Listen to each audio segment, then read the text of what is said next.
warm welcome to join us for this edition of AN in English News. I'm Abdul Ahad Mohammadi.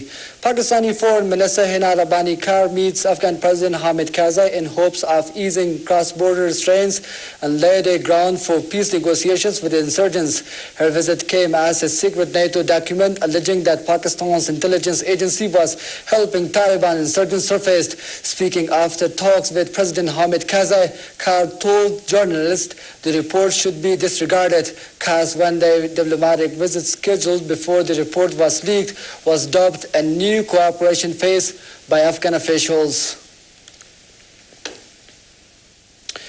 Taliban said on Wednesday they would not agree to a U.S. demand for a ceasefire as a condition for peace talks, but would not comment on a U.S. military report that they were set to retake the country when foreign troops left.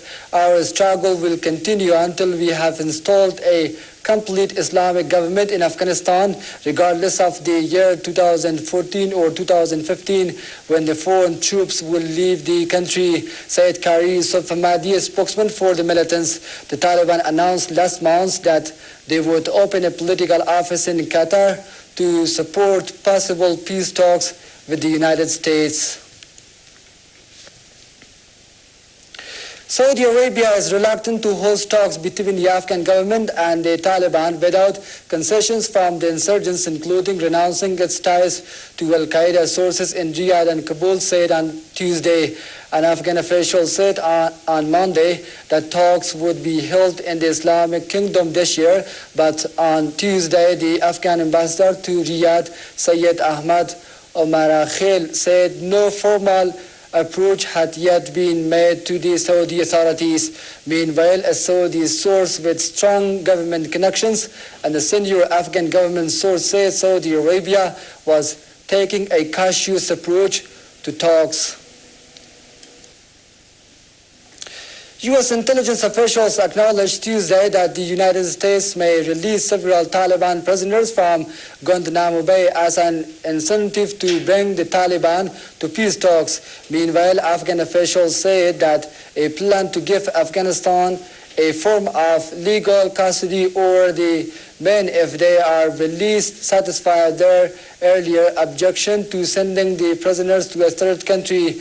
U.S. Director of National Intelligence told Congress Tuesday that no decision had been made on whether to trade the prisoners. Washington does not want to send the prisoners to Afghanistan, in part for fear they might be released. The Taliban are being directly assisted by Pakistani security services, according to a secret NATO report.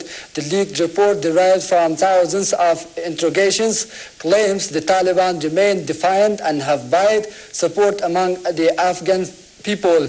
It alleges that Pakistan knows the locations of senior Taliban leaders. Pakistan has strenuously denied any links with the Taliban on previous occasions. Pakistan's spy agency ISI has previously been blamed for supporting the Taliban, but it is for the first time NATO unveils strong ties between the militants and the Pakistani government. An assessment by U.S. spy agencies concluded that Iran is prepared to launch terrorist attacks inside the United States, highlighting new risks as the Obama administration escalates pressure on Tehran to halt its alleged pursuit of an atomic bomb. They say the recent plot to assassinate Saudi ambassador to Washington by elements in Iran shows that some Iranian officials, including Supreme Leader Ayatollah Khamenei, have changed their calculus and are more willing to conduct an attack in the United States in response to real or perceived U.S. actions that threaten the regime. China and Russia have reiterated their opposition to the use of force to resolve the crisis in Syria, where escalating violence has killed thousands of civilians who oppose President Bashar al-Assad. As many as 39 people have been killed by Syrian security forces across the country on Tuesday, activists said. Russia's envoy to the European Union said on Wednesday he believes a Western Arab draft UN Security Council resolution cannot pass without language clearly ruling out potential military intervention. China also opposed to any military intervention to end the Syrian crisis. The UN nuclear watchdog said on Wednesday it had held good talks in Iran about suspicions Tehran was seeking atomic weapons, but more discussions were needed. Iran completed a constructive round of talks with the United Nations nuclear watchdog on Tuesday, and further meetings are planned, Fox News agency reported earlier, as U.S. intelligence chiefs say that sanctions and diplomacy still have a chance to persuade Iran to give up its nuclear program.